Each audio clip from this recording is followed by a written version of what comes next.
problème? Oh non. Aucun. Cool. Sauf peut-être le fait que je sois un putain d'associable à la base et qu'il y ait un double de ma propre personne qui squatte H24 chez moi. Ou le côté positif des choses. Ton public a l'air de déjà m'aimer. Il m'a déjà donné un nom d'ailleurs.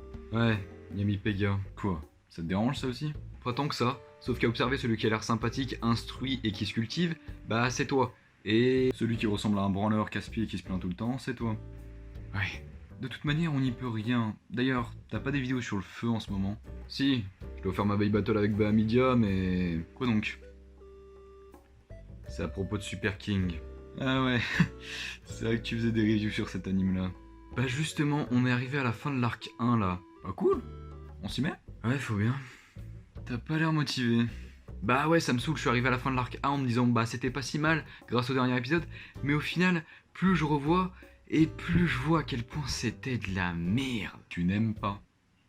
Tu sais très bien ce que j'en pense et tu le penses aussi. Oui, en effet, invoquer la subjectivité à tout va est un manque cruel d'argumentation et une volonté de clore le débat en concluant par le fait que chacun a son avis et que par conséquent ça ne sert à rien de discuter.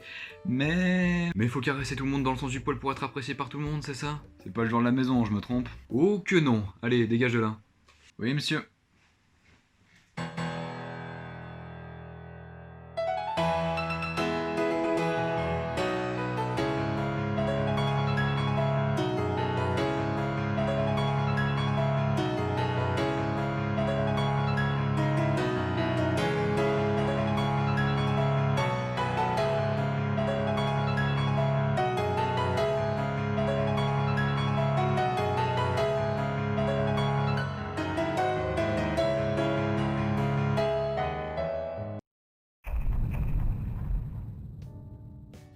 Salut tout le monde, ici Pegajinka et bienvenue dans cette review de l'arc 1 de Beyblade Burst Super King. Et cette fois on va être deux. D'accord. Tu prends le contrôle de plus en plus de mes émissions toi. Bref, on va passer en review tout l'arc 1 de Beyblade Burst Super King et ça va pas être Jojo. Mais d'abord, petit disclaimer. Tu vas pas faire ce que je pense. Faut bien que quelqu'un s'en charge. Bon, dans un premier temps, si Pega va être aussi acerbe, voire violent dans la critique d'aujourd'hui, ça n'a absolument pas pour but de blesser qui que ce soit. Et ça ne vous empêche en rien d'aimer la série et de nous montrer pourquoi vous l'aimez. C'est d'ailleurs ce qui fait que le Beyblade est magnifique. C'est une unité de points de vue tous les plus différents les uns que les autres. Putain, mais t'es sérieux à faire des discours de bien-pensance là? Depuis quand j'en ai quelque chose à foutre des rageux qui sont incapables d'encaisser un autre avis que le leur? Depuis que t'en parles dans tes reviews, cher ami. Ça va vite me gaver, ça je sens. Bref, on commence avec le début de la série. Alors, ça commence avec deux nouveaux persos, Yuga et Hikaru Asahi, deux frères qui vont voir le Legend Festival et vont être bluffés par la puissance des toutes nouvelles toupies Super King. On sait pas vraiment ce qu'ils leur trouvent d'exceptionnel, mais c'est nouveau, du coup c'est cool. Et vont avoir envie d'en faire pour eux-mêmes. Ils auront envie de dépasser les légendes du Beyblade telles que Valtaoi, Cisco Carlyle, Rantaro Kiyama et bien d'autres. Bon, résumé très résumé, mais j'ai déjà des choses à dire qui me font un peu chier. Déjà dans un premier temps, pourquoi faire des toupies Super King? La volonté d'évolution dans Beyblade Burst a toujours été expliquée et logique. Dans Shozed, c'est la surpuissance des toupies. Dans Gachi, c'est la customisation. Et dans Super King, bah on sait pas vraiment. Idem pour les protagonistes. Alors, ok, ils veulent devenir les meilleurs, comme tout le monde en fait.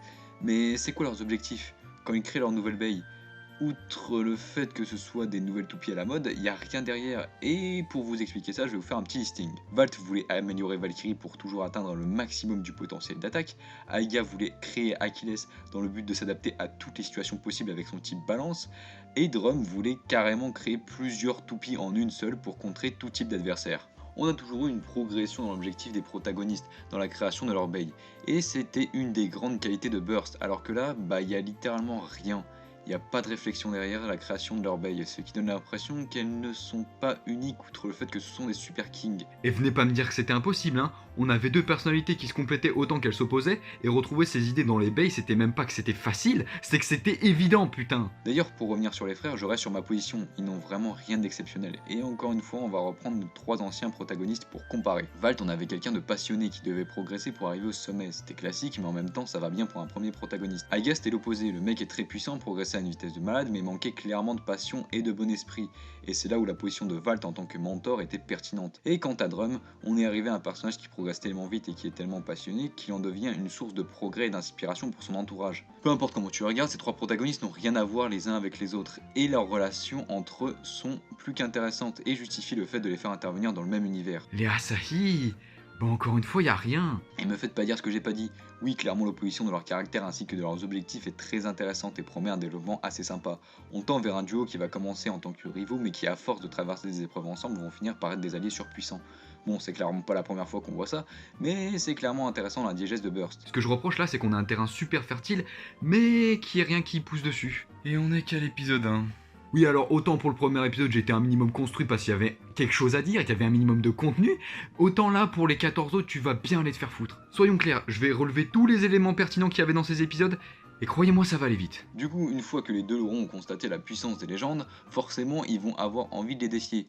Et du coup, on va présenter ce moyen de les défier, genre un tournoi par exemple. Non? Eh non, on va les voir s'entraîner. Mais s'entraîner dans quel but? Celui de tirer fort. Je vais te faire du mal, tu sais. Malheureusement, ce n'est pas une blague, c'est-à-dire qu'on nous présente pas le contexte complet de la série, mais on a 6 putains d'épisodes d'entraînement pour tirer fort et faire des étincelles. Non mais j'ai vraiment l'impression d'être de retour au début de Burst là. Et si t'es un fils de pute, tu vas me dire « Eh mais c'est normal, c'est une nouvelle saison » et je vais te répondre « Va te faire foutre !» Parce que si t'as écouté 5 minutes ce que je t'ai dit avant, t'aurais remarqué que la progression des héros de la saison actuelle de Beyblade Burst est complémentaire avec celle du héros précédent. Genre Chosette complémentaire à God, Gachi complémentaire à Chosette, etc. Mais là, bah c'est pas le cas. Et si c'est si important, c'est pour que même si on voit un perso commencer de zéro, nous en tant que spectateurs, on se fasse pas chier à se retaper les mêmes étapes du parcours dans la même série. Et là, c'est pas le cas, c'est redondant avec tout ce qu'on a vu auparavant. Après, ils vont faire un tournoi pour avoir le droit d'entrer dans le Legend Festival, qui leur permettra de défier les Legend Bladers. Donc on a notre moyen là. Et vous savez pas ce que c'est le Legend Festival? Bah ça tombe bien, moi non plus. C'est simple, ils ont rien expliqué, ni comment ça fonctionne, ni le système de rank up, rien. On doit découvrir sur le tas et faire des liaisons avec les indices qu'on nous donne pour avoir quelque chose de cohérent. À savoir qui perd le premier test, et bah ça a pas l'air de changer grand chose. Et on aura d'autres, j'imagine. C'est un bon résumé de cet arc ça. On a un globi-boulga scénaristique qui n'a aucun sens et aucun fil rouge de bout en bout, juste les Asahi doivent participer au festival et après on fait ce qu'on veut. Bref, après l'épisode où Connard Rouge doit écouter la voix de sa abeille et au final se met à se rappeler de son club parce que ça a vachement de rapport, putain, les deux frères partent voir Fried et Laoya. Pourquoi? Mystère. Je ne m'arrête pas sur le fait qu'ils ont le droit de voyager jusqu'en Espagne parce que Valt les aime juste bien, parce que sinon je vais clairement m'énerver, et plutôt sur le fait que Free trouve que Yuga ressemble un peu au mec qui l'a vaincu, un certain Lane, et il a pas l'air très gentil. Et ça c'est grave cool, parce qu'on donne un côté dark à un personnage dont on se doutait de rien, parce qu'il était tout mignon, et j'espère vraiment qu'ils vont garder cette idée pour la suite, même si j'ai pas confiance. Bref, battle avec Hikaru, il perd, battle avec Yuga, il perd, battle en duo et Hikaru gagne avec Valt. C'est un petit avantage d'avoir un des meilleurs bladers du monde à ses côtés. Après ça, on va voir lui parce que... Non, apparemment c'est parce qu'ils sont pas encore passés au rang A. Et ça c'est un sourire de je vous l'avais bien dit que je garde pour plus tard. Bref, ils l'affrontent, ils perdent, Hikaru l'affronte après un entraînement, il perd, Yuga tente sa chance, ça se passe bien et... Mais nique ta mère toi! C'est un match officiel là, c'est quoi ce bordel? Et le pire c'est qu'ils le refont même pas après, genre le mec s'est fait sucrer sa chance par l'autre fils de pute et il a même pas le droit de réessayer. Ah oui, je vous présente celui dont tout le monde parle tout le temps, Lane, l'élève de Shu et un blader assez surpuissant qui ne fait que progresser de manière assez exceptionnelle. Pour mon avis perso, je vous invite à voir mes reviews sur ce sujet, même si du coup maintenant on sait que Lane va vraiment être un antagoniste et ça mine de rien je trouve ça intéressant, mais on garde ça pour plus tard.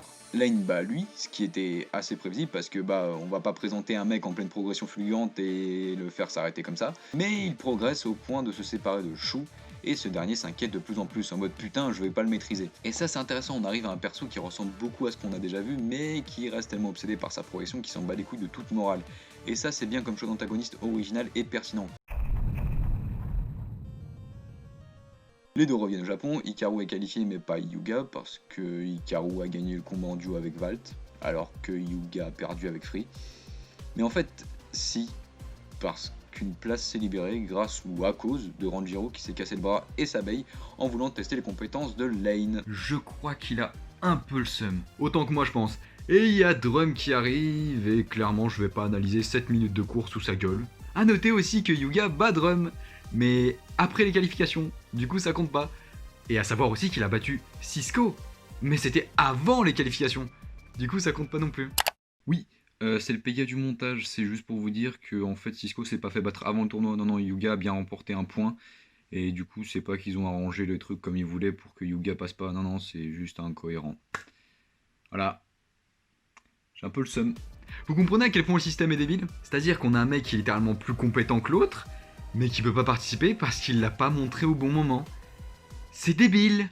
Et c'est au final ce que j'ai à dire dans l'ensemble de cet arc 1 de Beyblade Burst Super King.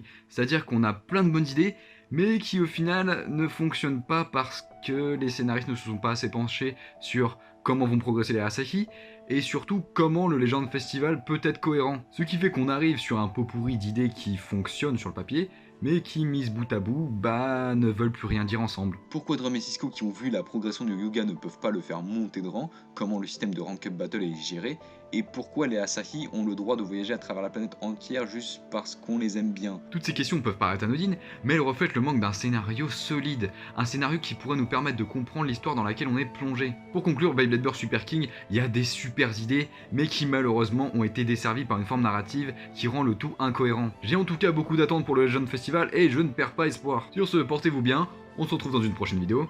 Bye tout le monde!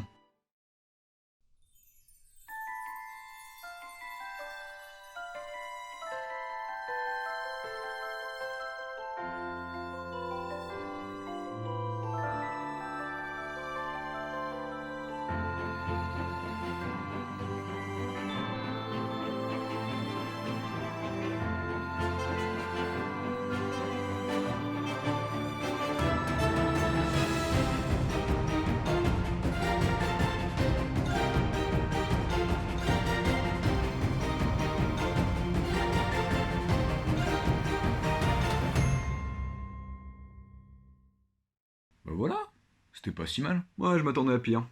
C'est cool. Montage? Eh bah allez.